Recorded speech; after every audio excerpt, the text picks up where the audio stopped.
Hello.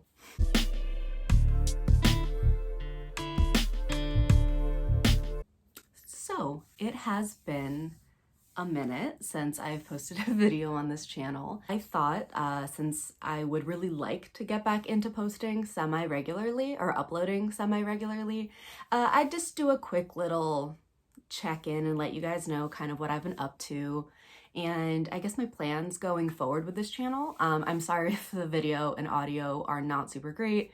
I don't have a filming setup yet, so I'm just on my phone. And also I'm very out of practice with filming, so I am a little anxious right now. Also, I feel kind of weird just like talking and still not posting any art after a couple years, so I feel like I'm gonna insert some footage of me doing a drawing or something just so there's something else going on the screen besides me. So I know the last like couple years obviously have been really difficult for everybody in general with like a global pandemic and the state of the world in general. That's been really difficult on people. It was really difficult for me to maintain steady work because, you know, for the first few years, gosh, I can't believe we're saying like years now, but it has been several years now. Conventions weren't happening, which is a primary source of income before, and also fewer commissions and things like that, just because a lot of people were and still are struggling financially. So that was a really difficult thing for me, kind of readjusting and reapproaching how I run my business. So that in and of itself was already kind of a struggle. And then a bunch of changes ended up happening in my life. The biggest one, or one of the biggest ones, being I up and moved to a different state. So I moved from San Francisco to Oregon. I am now up in the Pacific Northwest, and that has been a huge shift for me. Obviously moving is a big deal. Moving that far is a big deal. I've never left the Bay Area before this, so I mean, like living, I've traveled, but I've never lived anywhere else. So this was definitely like a big shift for me. And obviously the process of packing and moving and finding a place to live and then resetting up everything was kind of, it took up a lot of time, and it's taken a lot of time to feel settled and to feel like I'm in a good rhythm with things. But one of the other big things that I've been dealing with and struggling with is something I've talked about a lot on this channel, which is my mental health and dealing with my mental health and things. Also, I feel like there's a huge glare on my glasses, but I really can't see without them. So I've talked before in the past about having depression and anxiety, and I have been doing treatment for that for several years now. You know, I take medication for it, and I work on like cognitive behavioral therapy and things like that to kind of deal with that.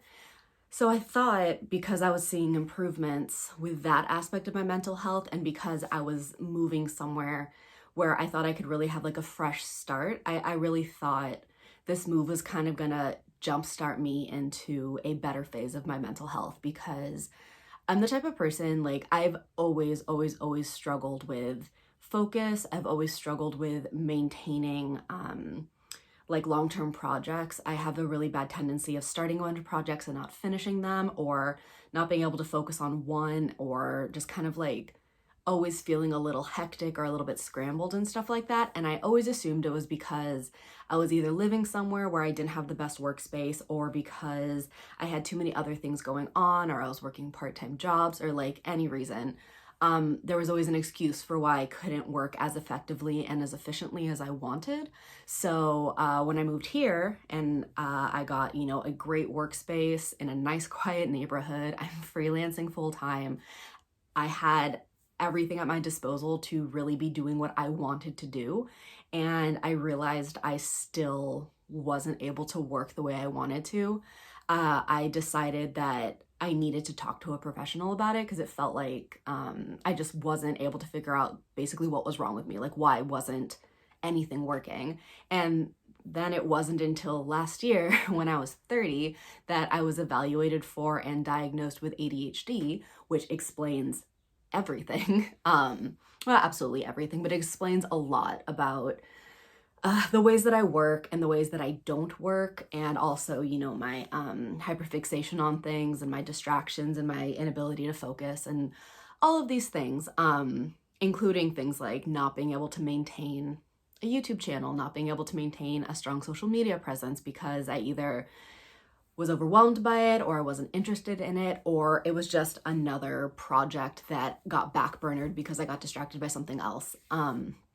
So after that diagnosis, I started doing therapy for it, and I did also start getting medicated for that as well. So the last 6 or 7 months have been basically revamping my entire system for how I work and how I plan to try to work with having ADHD, because I realized a lot of the processes that I had before and a lot of the methods I was trying just don't work for me, like at least not in the long term. Like I'll try something new and it'll catch my attention for like 5 seconds, and you know, I'll stick with it for a bit and then I will lose focus or I'll get distracted and then I just don't follow through on it.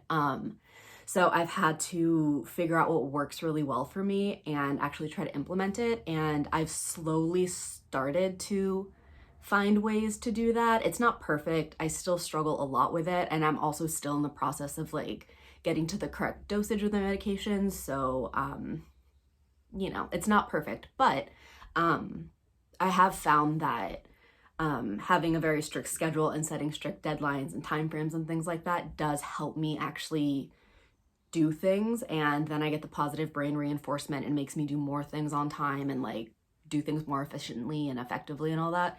So now that I am at that point, I'm starting to feel like I can take on more projects and I can take on more things in my schedule. And one of those things I wanted to do was coming back to YouTube. Yeah, so that's kind of like what I've been dealing with. Obviously there's more to it than that. Like I've also had things going on with my family and my friends, my personal life, and I've just been, you know, really busy. I feels like not entirely sure with what, but it does feel like I've just been really, really busy for the last couple of years and I have no idea where my time goes. So we'll see if it sticks this time. I have decided to stop putting as much pressure on myself as I was before about if I do or don't finish something. Like I can't be super mean to myself if I don't follow through on certain things, because that's life and I'm not perfect. But you know, it's something that I would feel really good about myself if I could follow through on. So hopefully I'll be able to get back to somewhat regular video posting. It's going to be a lot of the same as what I've had in the past, like product reviews, how to draws, tutorials, draw with me, things like that. The next one I have lined up that I would like to get done within the next week is another video in the series of like how to draw hair, because that one seemed to do pretty well. People seem to like that one, and I want to expand a little bit more on drawing hair or drawing like specific things, like focusing on one specific aspect. So that's definitely a series I would like to work on, but I'm also completely open to any ideas for anything you guys would want to see on this channel, like how to use certain mediums or how to draw certain types of things, or just general questions about what I do. If that's what you're interested in, just let me know, leave it in the comments, and I'll do my best to make it happen. I can't guarantee that I will. I can't even guarantee that I will like respond to all of the comments or anything like that. I try, but commenting on social media is just one of those things that gives me anxiety, and I don't always follow up on it. I think I might also go in a little more in depth with being like a freelancer and like an artist and like a creative, like dealing with ADHD and like the kind of things that I've done to try to make that work and like my process with that. And I'll go into it like more in a separate video. I didn't want to go into it too much here, but I feel like that might be something that some people can kind of relate to. But yeah, I think that's it for today's video. I feel like I probably had more I wanted to talk about, but I didn't make any notes for this one or a script or anything. I'm just kind of winging it. This is also like the 9th time I've tried to film this because I didn't know what to say or like what I was gonna really talk about. So if it's a little disjointed, apologies. I'm very out of practice, but hopefully you will be seeing more of me in the future. And until then, I hope all of you guys are doing really well. I know the world is really scary and messed up right now, and it's really hard for everybody. So I hope you're doing well, and I will see you next time. Bye. I remembered something. Also, this is not related to anything I was talking about, but I got a cat. So that's pretty fun. She's a little terrorist, but she's pretty cute. So Yeah.